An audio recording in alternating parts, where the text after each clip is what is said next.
Putri Salju.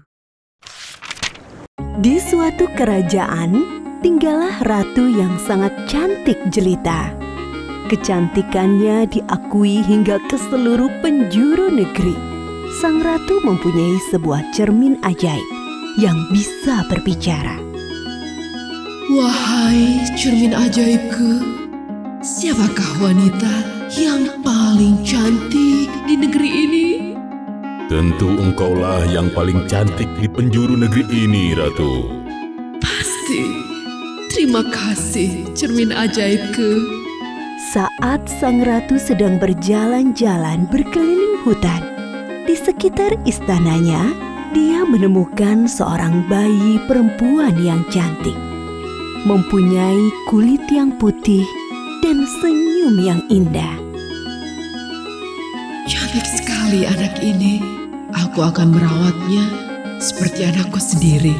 Aku akan bawa dia ke istana. Beberapa tahun kemudian, si bayi cantik itu tumbuh menjadi sosok perempuan yang cantik sekali. Mempunyai kulit yang putih dan bibir yang sangat merah. Dia diberi nama Putri Salju karena kecantikan dan kelembutannya yang seperti salju. Suatu hari di istana, sang ratu kembali bertanya kepada cermin ajaibnya.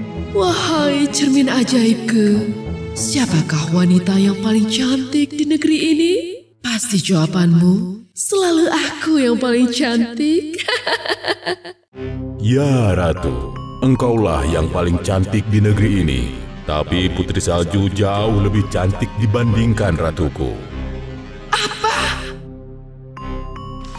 Sejak saat itu, sang ratu menjadi benci kepada Putri Salju. Dia mempunyai ide untuk membunuh Putri Salju dengan menyuruh pemburu untuk menghabisi nyawa Putri Salju dan membawa jantung Putri Salju sebagai bukti bahwa Putri Salju telah berhasil dibunuh. Pemburu sedang menyiapkan tali untuk Putri Salju. Dia berencana membawa Putri Salju ke hutan lalu meninggalkannya. Namun sang pemburu tidak tega karena Putri Salju sangat baik. Ayo, sekarang kamu ikut aku ke hutan. Mau dibawa kemana aku? Lepaskan aku. Sekarang kita sudah sampai di hutan. Aku minta kamu pergi dari istana. Aku ditugaskan oleh ibu tirimu untuk membunuhmu, tapi aku tidak tega.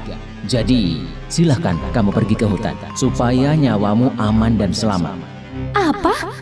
Baiklah, aku akan mencari tempat tinggal di hutan ini. Terima kasih atas kebaikanmu. Kau harus jaga diri juga. Ibuku bisa marah kalau tahu kau berbohong.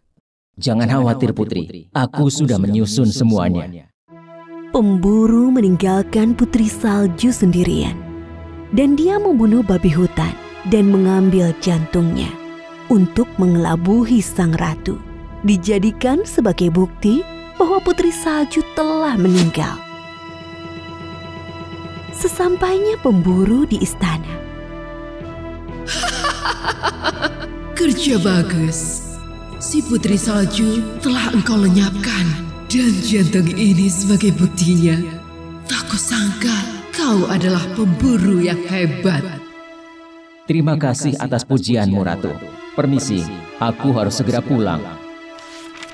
Sementara di hutan, Putri Salju berjalan sendirian dan merasa kebingungan. Karena tidak ada tempat tinggal, dia berjalan menyisiri hutan. Aduh, bagaimana ini? Aku tidak tahu harus kemana. Dia melihat ada sebuah rumah, lalu dia mendatangi rumah itu. Ternyata ada rumah di situ. Baiklah, aku akan coba mendatangi rumah itu. Siapa tahu penghuni rumahnya baik. Dan mungkin aku bisa izin tinggal di rumah itu sementara waktu. Permisi, apakah ada orang di dalam? Permisi, bolehkah aku istirahat sejenak di sini? Berkali-kali Putri Salju memanggil orang di dalam rumah itu. tetapi tetap tidak ada yang menjawab. Dan tidak sengaja dia membuka pintu. Pintu itu terbuka, tidak dikunci oleh pemiliknya. Mengapa rumah ini sepi sekali? Permisi. Mengapa rumah ini tidak ada orangnya? Aku sangat lapar dan lelah. Wah, ini ada sedikit roti. Aku mungkin bisa memakannya. Tanpa sadar, Putri Salju kemudian terlelap karena kelelahan setelah berjalan jauh menyisiri hutan. Saat malam tiba, pemilik rumah pulang ke rumah dan mereka adalah 7 orang kurcaci. Pekerjaan mereka adalah sebagai penambang emas di gunung. Saat mereka menyalakan 7 lilin yang menerangi seluruh rumah, mereka sadar bahwa ada orang yang telah masuk ke dalam rumah tersebut. Wah, kenapa pintunya terbuka? Siapa yang membuka pintunya? Siapa yang meletakkan piringnya di tempat berbeda? Wah, siapa yang meminum air? Aduh, siapa yang menggunakan garpu kita? Aduh, siapa ya yang menggunakan sendok kita? Siapa ya yang memakan makanan kita? Kurcaci satu terkejut melihat ada seorang wanita cantik yang tidur di tempat tidurnya. Ketujuh kurcaci itu pun saling berpandangan kebingungan. Lihat, ada putri cantik yang sedang tertidur lelap di ranjangku. Tapi kasihan kalau kita bangunkan dia. Sepertinya dia lelah sekali. Iya, bagaimana kalau kita biarkan dia saja? Kita bisa tidur berdua dulu untuk sementara, sambil menunggu dia bangun. Di pagi hari, Putri Salju terbangun dan terkejut dengan adanya 7 kurcaci di hadapannya. Akhirnya aku bangun dari tidurku. Hah? Siapa orang-orang ini? Maaf, kalian siapa? Halo Putri, rupanya kamu sudah bangun.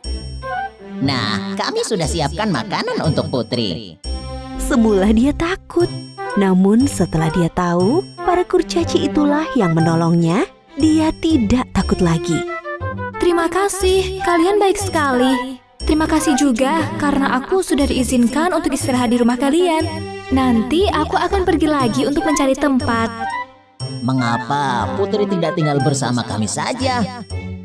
Iya, kamu bisa tinggal bersama kami, Putri. Aku sangat berterima kasih kalau aku boleh tinggal di sini bersama kalian. Maafkan telah banyak merepotkan kalian. Tentu saja tidak, Putri. Baiklah kalau begitu, kami tinggal dulu ya Putri. Kami mau bekerja dulu. Iya, Putri hati-hati ya di rumah. Ingat Putri, kalau ada yang mengetuk pintu selain dari kami, Putri jangan bukakan pintunya ya. Baiklah, kalian juga harus hati-hati ya. Sementara itu, di dalam istana, sang ratu selalu merasa senang karena hanya dialah yang paling cantik di seluruh penjuru negeri. Suatu ketika, dia bertanya kepada cermin ajaib. Wahai cermin ajaibku, siapakah wanita yang paling cantik di negeri ini? Tentu ratuku yang paling cantik. Tapi Putri Salju 1000 kali jauh lebih cantik daripada ratuku. Apa? Bisa-bisanya kau membohongiku? Atau si pemburu itu yang telah membohongiku? Ternyata si Putri Salju belum mati. Aku sendiri yang akan membunuhnya. Sang ratu sangat marah kala itu. Suatu hari dia menyamar menjadi nenek penjual apel. Namun, apel-apel tersebut sudah diolesi racun dan diberi mantra. Sesampainya di hutan, dia mendatangi sang putri ke tengah hutan. Permisi nak, ada yang mau beli apelku kah? Putri Salju mempunyai hati yang sangat baik. Seringkali dia merasa iba.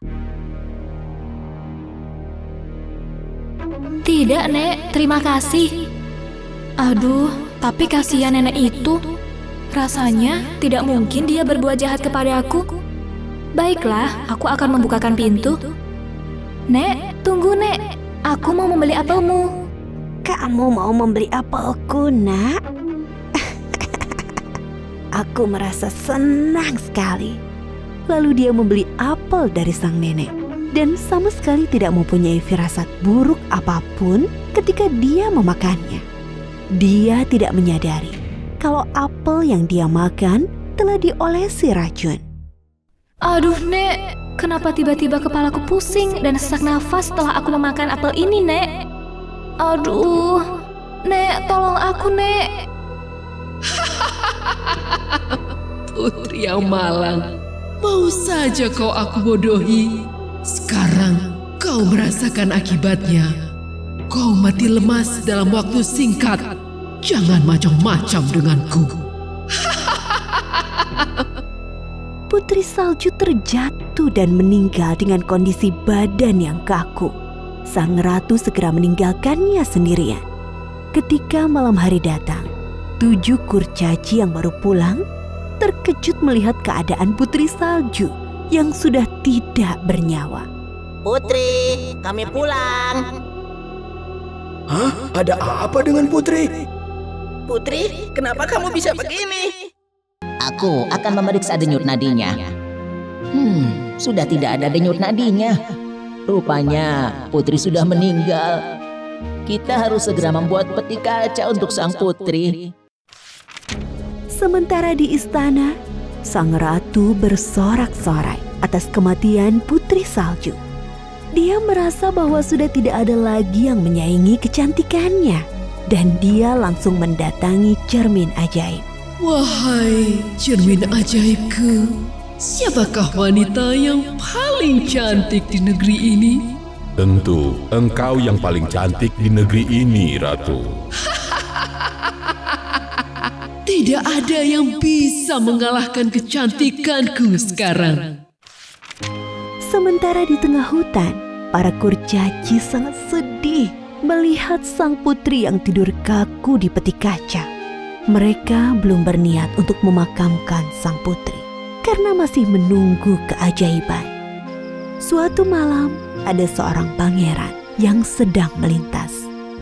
Dan dia melihat sang putri yang sedang tertidur di dalam peti kaca.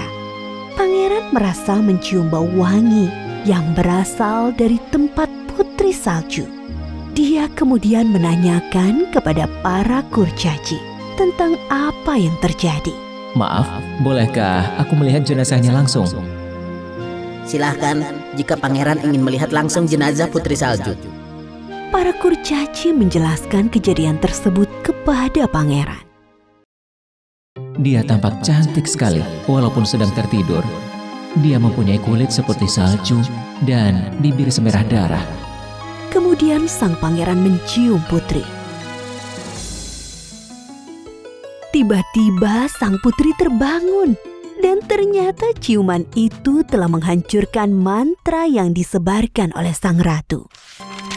Pada akhirnya mereka menikah, menjadi sepasang suami istri dan hidup bahagia. Sementara di istana, sang ratu sedang asik berdansa. Tanpa tersadar, dia jatuh tersungkur dengan kepala membentur guci. Dan akhirnya dia meninggal di tempat.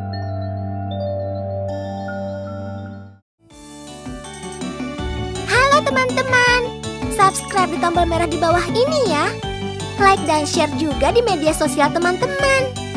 Dan satu lagi, isi komentar, usulan, atau saran juga ya. Terima kasih.